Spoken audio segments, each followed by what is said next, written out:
Informação exclusiva aqui do Dois Toques, a Casa do Futebol, sobre a situação de Franklin Carvalho no comando do Botafogo. Após o treinador protagonizar o maior vexame internacional de um clube brasileiro em competições oficiais, afinal de contas, o Botafogo conseguiu bater o recorde negativo de Flamengo e Atlético Paranaense, que eram as maiores goleadas sofridas por clubes brasileiros. O Atlético Paranaense perdeu por 5-0 para o The Strongest da Bolívia, na altitude, e o Flamengo, bem mais abaixo aí, conseguiu tomar 5 do Independiente Del Valle em 2020 pela Libertadores da América. O Botafogo ultrapassando a marca vexaminosa, vexatória, 6-1 para o Cienciano do Peru. O Botafogo não tomava 4 gols, no primeiro tempo. O Botafogo não tomava, fazia 30 anos que o time do Botafogo não levava 4 gols no primeiro tempo. E não só por isso, o trabalho do Franklin Carvalho já tem 90% de rejeição. Essa é a informação que eu recebi falando com um contato dentro do clube. 90% de rejeição. Dentro do clube, do associativo, já há uma rejeição completa ao trabalho do Franklin Carvalho. Ninguém acredita em uma remontada com ele no comando, seja para o jogo contra o Cienciano na quinta-feira, seja para o restante da temporada, que já não é boa. O Franklin Carvalho é o único treinador dos que passaram pelo Botafogo desde o início da SAF que não consegue fazer do Newton Santos o local de mais pontos do Botafogo num campeonato. O Botafogo não consegue vencer dentro de casa. Simplesmente não consegue vencer dentro de casa. Empatou com os reservas do Fluminense, empatou com o Vitória nos últimos jogos. Vai fazer 6-0 no Cienciano? Bom, agora, o Franklin Carvalho, pelas informações que eu recebi, passando para vocês aqui de maneira exclusiva no Dois Toques, a Casa do Futebol, é que o trabalho chegou num limite e essa rejeição não é só do clube, não é só do social. Essa rejeição também vem dos jogadores, do elenco. Esse papo de elenco fechado, de família, informação que eu recebi é que isso não está acontecendo e já há algum tempo há diversas insatisfações, diversos episódios de insatisfações com o trabalho, com as decisões, com as declarações do Carvalho. Para vocês terem ideia, né, um mosaico aqui de decepções, um mosaico de declarações controversas, de decisões que geraram insatisfação no clube. Quando o Rodrigo Belão fez a transição, a saída do Martin Anselmi, e o Rodrigo Belão pegou o Botafogo por 3 jogos, com 2 vitórias e 1 derrota, venceu na sequência Mirassol e Vasco. O Franklin Carvalho, ele escolheu para ser titular do gol um jogador que estava afastado por questões técnicas. O Martin Anselmi afastou o Neto por questões técnicas. E o Neto, que não era um cara benquisto no grupo, não estou dizendo que ninguém gostava do Neto, não é isso, mas o Neto não era um cara de grupo, amigão do grupo e tal. O Raul, que tinha conquistado a titularidade naquele momento e vinha fazendo atuações razoáveis, nota 6, fazendo com que o Botafogo até conseguisse vitórias importantes, Bragantino, Mirassol e Vasco. Raul fez boas defesas.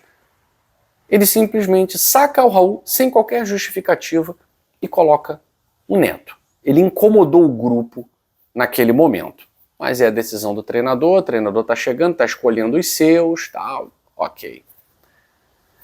Depois de um tempo, o Franklin Carvalho começa a tomar algumas decisões de montagem do time, decisões táticas mesmo, que não agradam a grande parte dos jogadores. Ele começa a mexer na função de alguns atletas que vinham rendendo bem de uma forma, passam a ter que atuar de outra, até aí nenhum problema. A questão é que há uma reclamação dos jogadores com o repertório pobre de variação tática do Franklin Carvalho. É um treinador que não tem repertório. Declarações controversas. O Franklin Carvalho, ele tem o costume de dar declarações que incomodam os jogadores. Ele deu uma declaração sobre o Montoro, o melhor jogador do Botafogo desde o pós-Copa, de que o Montoro não estava bem, de que o Montoro não vivia o seu melhor momento. E no jogo de ontem, o primeiro a ser sacado foi o Álvaro Montoro. Qualquer um que fosse sacado ali não ia fazer a menor diferença, mas ele preferiu tirar o Montoro, ele sempre faz críticas ao Montoro, e é claro que isso também gera um desconforto, porque todo mundo está vendo que o Montoro é um dos únicos jogadores que consegue performar. Ele deu uma declaração sobre o Danilo, e aliás a postura dele com o Danilo incomodou o staff do Danilo, afastar o Danilo, colocar o Danilo contra o grupo, colocar o grupo contra o Danilo naquela pré-eleição do jogo contra o Corinthians. A gente viu isso. Ele praticamente colocando o grupo contra o Danilo. E até ali muita gente achava que o Danilo não voltaria, tendo em vista o clima que o Franklin Carvalho criou para o jogador. O Danilo voltou. A última declaração do Franklin sobre o Danilo é que o Danilo era um bebê de 25 anos. Eu não sei exatamente o que ele quis dizer com isso, mas também uma declaração que causou incômodo mais uma vez. Além da postura que ele toma em relação a alguns jogadores, as declarações não ajudam. E aí vem esse jogo. A sequência de decisões em jogos importantes, a sequência de tomadas de atitude em jogos decisivos já incomoda a cúpula da diretoria. O jogo contra a Chapecoense, em que ele tomou as decisões todas erradas e fez o Botafogo ser eliminado por um time que tem 10 pontos em 22 jogos no Campeonato Brasileiro. Um time que raramente faz 2 gols numa partida. Perdeu por 2-0 para a Chapecoense num festival de horrores, sendo eliminado da Copa do Brasil. Agora, praticamente eliminado da Copa Sul-Americana, com um 6-1 contra diante do Cienciano, o Franklin Carvalho simplesmente optou por um time leve em uma situação que exigia jogadores fisicamente mais fortes. Ele opta por laterais como Ponte e Marçal. O Ponte não sabe marcar. O Marçal é mais baixo do que o Alex Telles. Ele simplesmente tirou a linha defensiva titular. O jogo na altitude, o manual é muito simples. É defesa compacta. Defesa compacta. A proteção com o Huguinho já é uma proteção baixa, porque o Huguinho é um jogador de baixíssima estatura. O Botafogo, por exemplo, perdeu o Newton, que é um jogador alto, e subiu o Huguinho, que é um jogador muito baixo. Mas se você tem o Huguinho que é baixo, você precisa de uma linha defensiva entrosada e mais alta. Ele abaixa a estatura da defesa e ele tira 2 bons marcadores. O Vitinho, que é um dos melhores marcadores como lateral, para botar o Matheus Ponte. E o Alex Telles, que é o capitão do time, que é a referência técnica, é uma cobrança de falta. O Botafogo fez um gol de cobrança de falta. O Alex Telles é uma cobrança de falta, é uma jogada ensaiada, é uma batida melhor na bola, no escanteio. Então o Franklin Carvalho, com as suas decisões, ele simplesmente minou o Botafogo com 4-0 contra no primeiro tempo. Sem contar as opções ofensivas, ele teve que mexer. Ele teve que mexer quando ele viu o cenário de terra arrasada, ele teve que desfazer as besteiras que ele mesmo construiu, ele mesmo cavou a sua própria cova.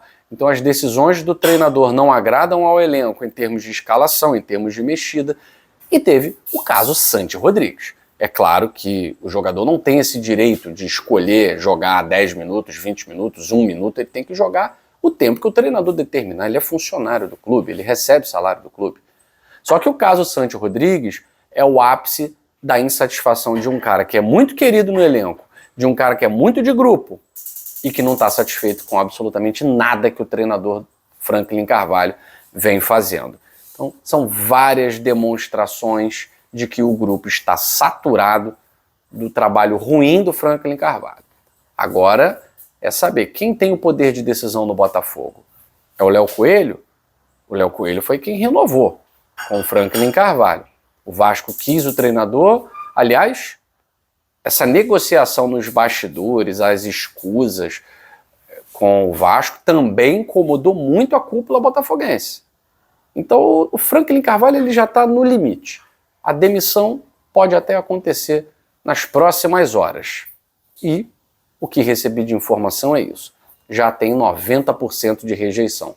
Talvez o único que ainda queira o Franklin Carvalho é quem renovou o contrato dele, o diretor Léo Coelho. Enfim, a gente vai ficar atento ao mercado para trazer mais informações sobre essa provável demissão de Franklin Carvalho do comando do Botafogo. Até a próxima.